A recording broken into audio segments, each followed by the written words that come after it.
Hello, everyone, and welcome to today's I Love Learning podcast. And I have the absolute pleasure joining me all the way from Ireland, where it's a bit past 3 in the afternoon. Shay Lynch, who is a business architect and he transforms visions into reality. And I am so pleased to have him today on my podcast. Thank you, Shay, for joining me. I am so pleased to have you. If you don't mind introducing yourself to everyone listening and telling them a little bit about yourself and your passion. Brilliant. No, it's a pleasure to be here, Gina, and thanks for the privilege for that as well. It's always I love our conversation. So, who am I? I always like to say start off, Gina. I'm an engineer, right? I Oh, start off by saying I'm an engineer because my superpower is process, right? oh, So I've built businesses by learning the nature of process and building process and turn them into experiences, which we were just talking about. And then I started to really look at frameworks and strategy. So I love building business models. I used to say as a kid, I love to take things apart, so I put them uh-huh. back together. I take businesses apart now and put them back together again and get the ingredients and create that recipe that's leading their business for their marketplace for their customers and their people with inside. So it's unique to them. I loved what else do we do? I love to set challenges. I Mhm. love pushing the boundaries. I don't like people or things telling me I can't do that. So I like pushing Mhm. boundaries. So I like to set myself audacious challenges. And I was telling you, I'm hoping to do a 50-mile ultra marathon this year, and I'm a Whoa. sprinter by nature, Whoa. right? Whoa. So that's a bit of a radical change, right? So and the reason why I say that because it's relevant to I love learning, right? Mhm. Because it forces me to learn more about me. That's why I love setting these challenges. I love to learn more and more. I'm a sucker for learning. I love to learn. I have to learn. If I'm not learning, I'm not happy. That's a fact, Gina. I love that. It's interesting. So you set this challenge. Where did that come from? It's just like you were laying on your couch one day and you said to yourself, I'm just like, where does that desire come from? Well, let me create a long story short, right? Yeah. Okay. Yeah. Right. I lived in Australia for a few years, and my best friend over there is one of the best um, runners, marathon runners in Australia. Like he's done Kona, he's represented Australia in Wow. Kona for Ironman, and he missed the Rio Olympics by 5 seconds to represent Wow. Australia. So he knew I didn't like running, right? He knew he used to drag me on his runs and kill me. And I saw him do the Paris Marathon many years ago. And I said, you should come to Dublin. You could win it. And he Mhm. goes, okay, Shay, right? If I'm doing the Dublin Marathon, you're doing it with me, knowing I hated running. And I didn't like him. I might have called him a few nasty words for a bit, Mhm. but he planted the seed. And I just hated the thought of running.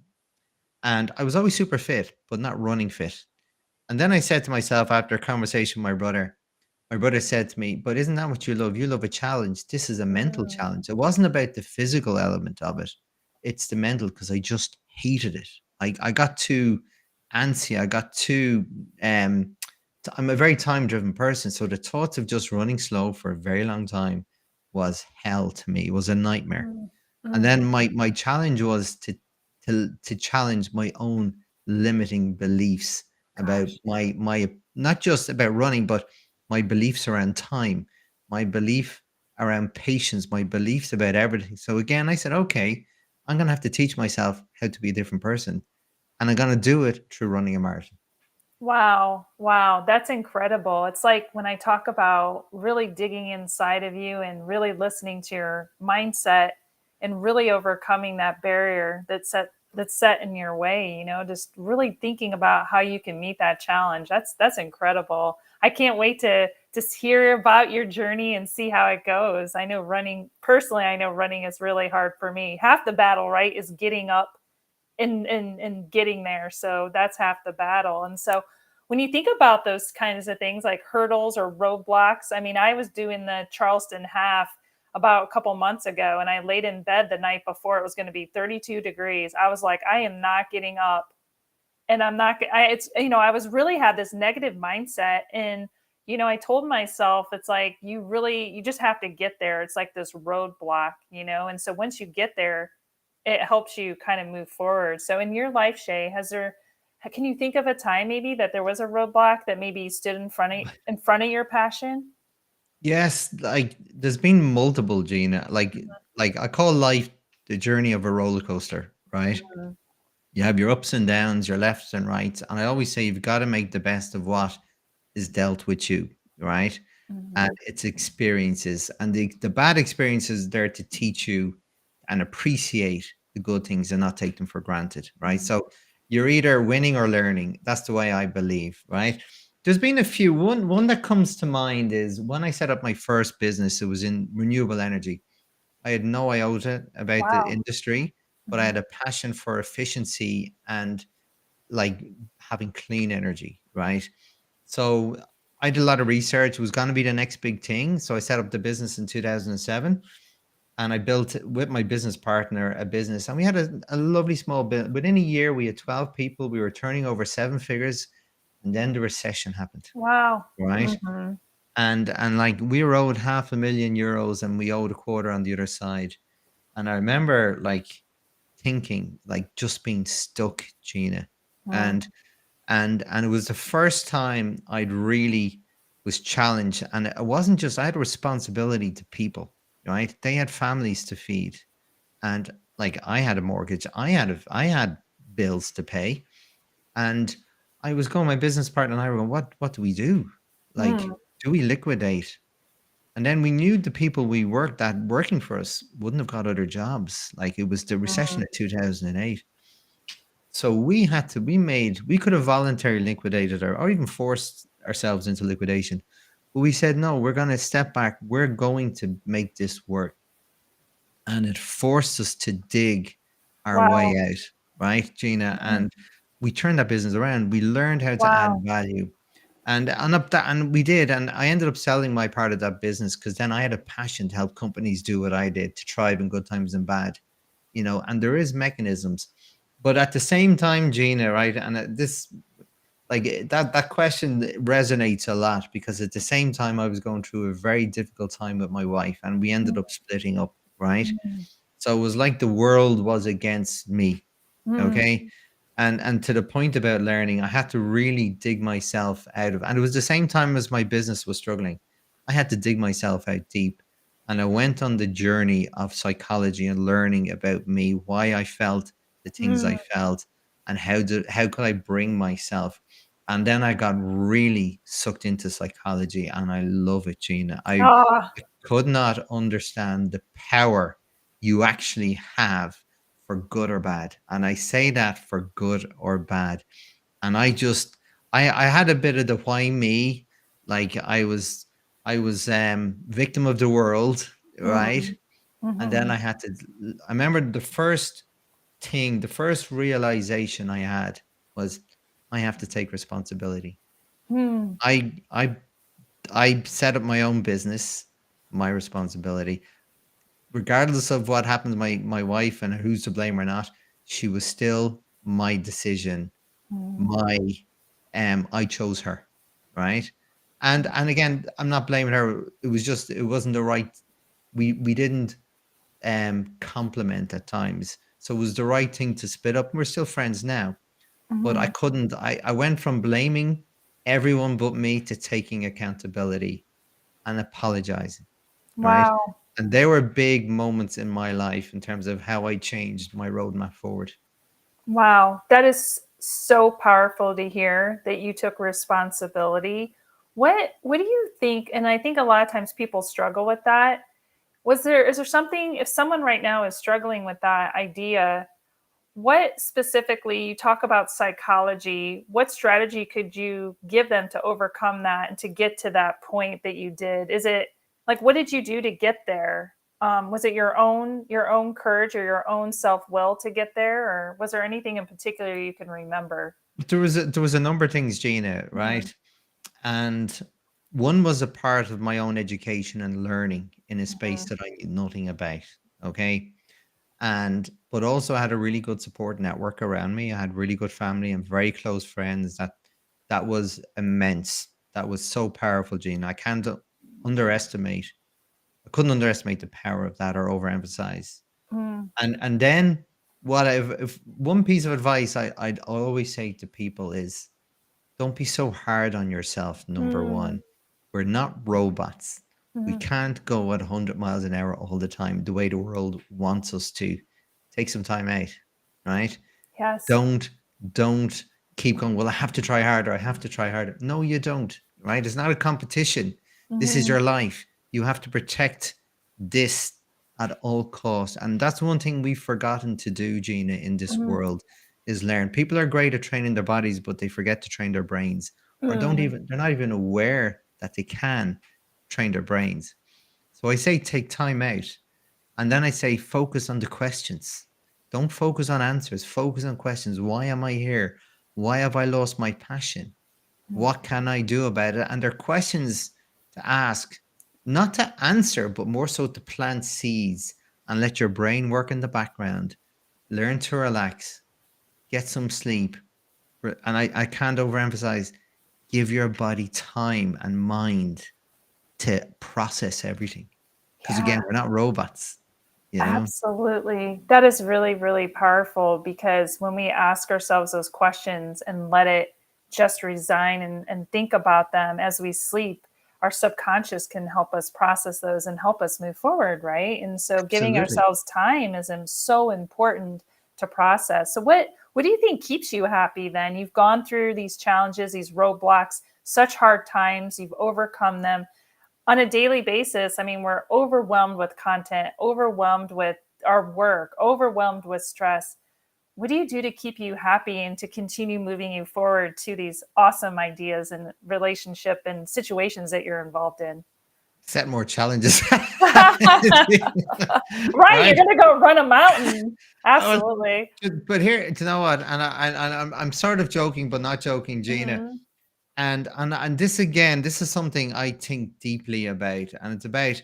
I believe we've been giving this brain, right? Our brain interprets the world through emotions and biases and algorithm, whatever, and we've been given these emotions through evolution or whatever, right? Hmm. They're designed to tell you something needs to happen next, right? And whether it's a good feeling or a bad feeling, your brain doesn't know the difference. It's how we perceive the emotions is either the good thing or the bad thing, right?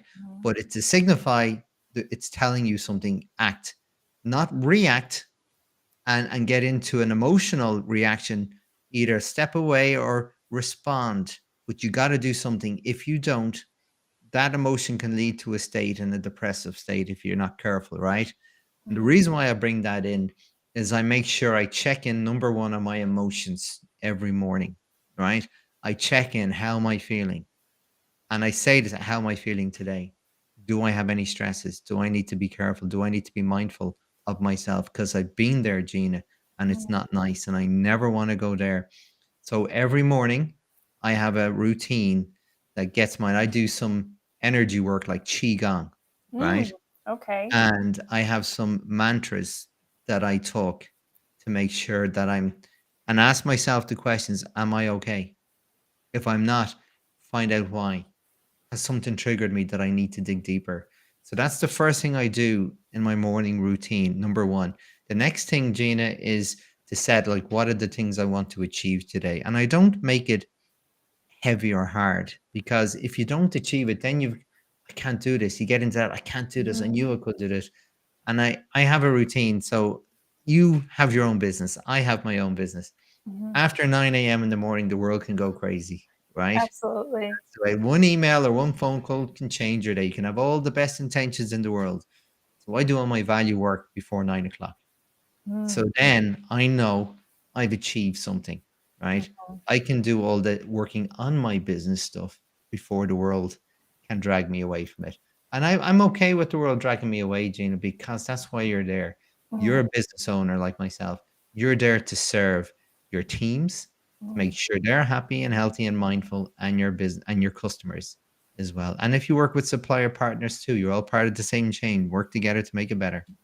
Absolutely, absolutely. Together we are better, but like you said, you have to be in the right mindset and you have to be in the right frame to make a better place for everyone around you. So I appreciate that you have a schedule that you work towards every day to come into this positive mindset.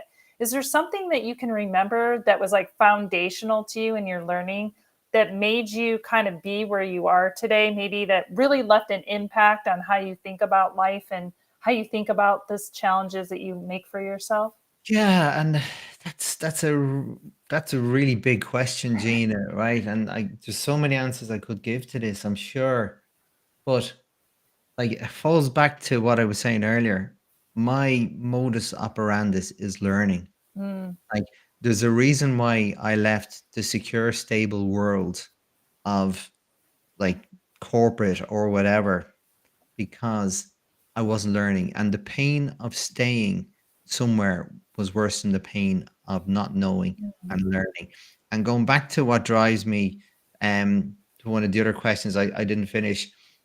People ask me, do I like pain? Because I always put myself in places of pain, right? Yeah. And it's a question I've thought deeply about, Gina, but it's not.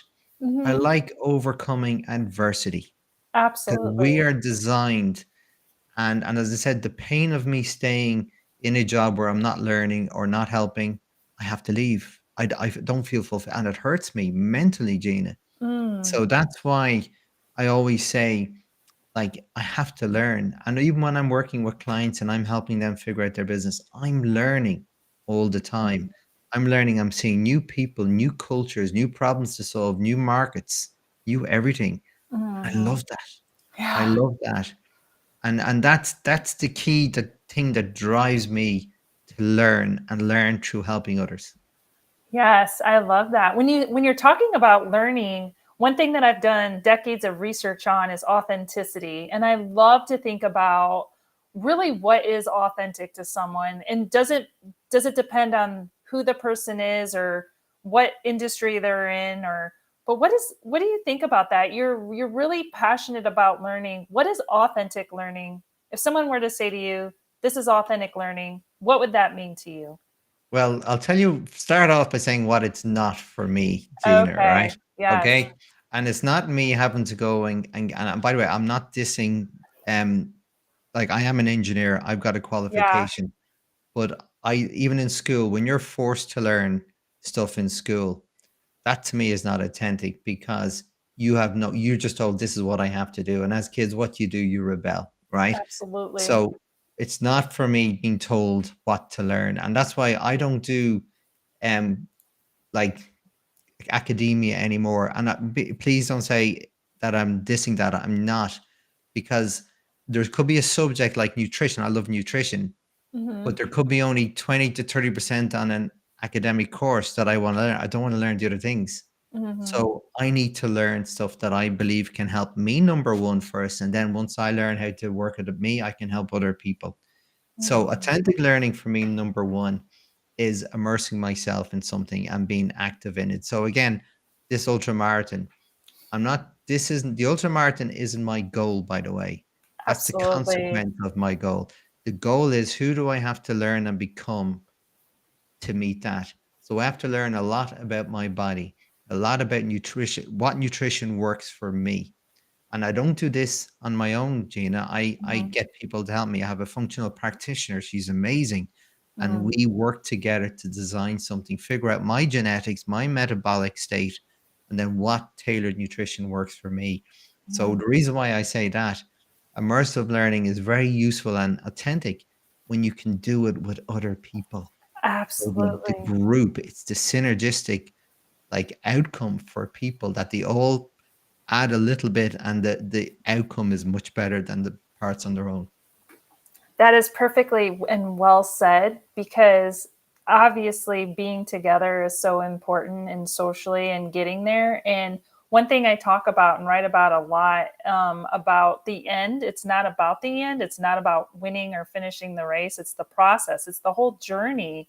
Yeah. Because what happens a lot of times, and I'm sure you've seen this, is I've done races, I've seen people do them, and then they're done and they think, wow, I mean, it's over. I mean, but think about all the things you've learned along the way that you can take for your next challenge. So that's the beauty That's of it. that is the journey is the goal. The ultramarathon for me or finish cross that's just a consequence of me becoming the person I needed to be. And I know this there's many races that I've trained very hard for, Gene, and then get injured or dose beforehand, and Yeah. then I can't do it.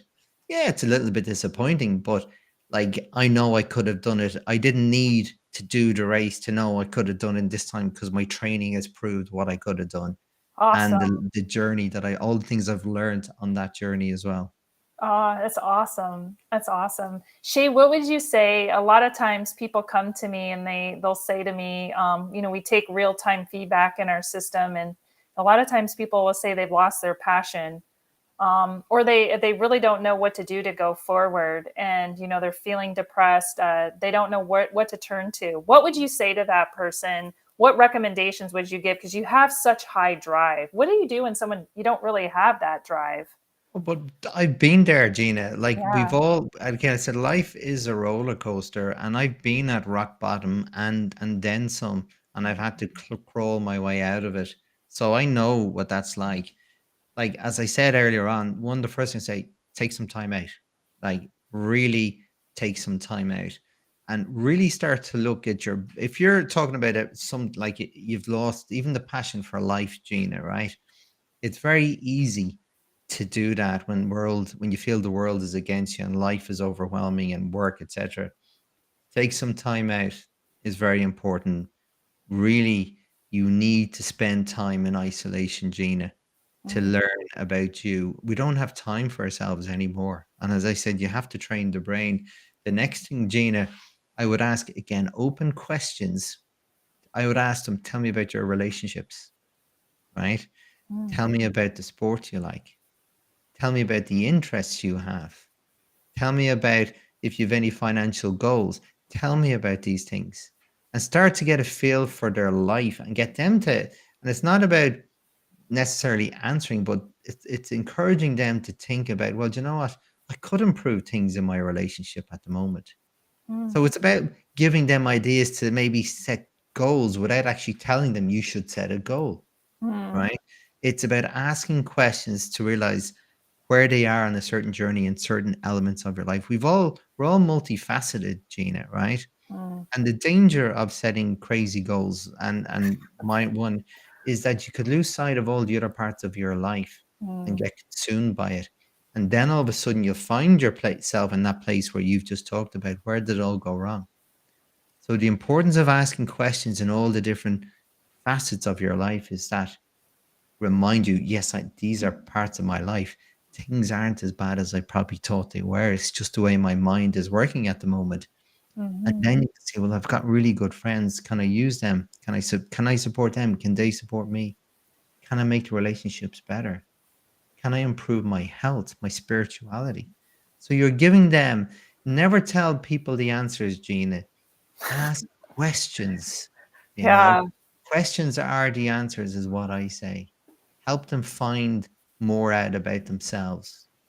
I love that. That idea is this interaction mode called instructor to self. It's one of the least utilized in learning, where we encourage people to do reflections and not have an answer. So I love that you suggested that. It's a beautiful way to end our time together today. Shay, where can people find you? Where can they reach out to you? And let's leave the audience with anything else you'd like to share today.